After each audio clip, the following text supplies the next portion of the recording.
आज lunch item रे कौन कौन सब रेसिपी रही चलतु आपण मान सहित सेयार कर दउची। प्रथम जे माछटा देखिले सी हूँ बंगाली रे कहते ताको पाबदा माछ, किंतु ओडिसा रे कौन कहते सेटा मु जानेनी। जदि काहाकू जणा अछि टिके कमेंट रे निश्चित लिखि जणैबे। तापरे अछि कलम सागर भजा।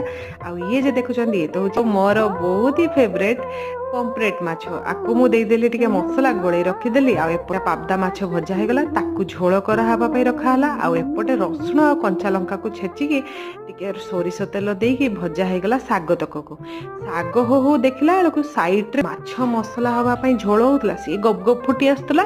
तो सेति पई सेतरे माछ पकई दे झोल भी हे गला रेडी। तापरे मु लगै देली मो हस्बैंड को पई थाली।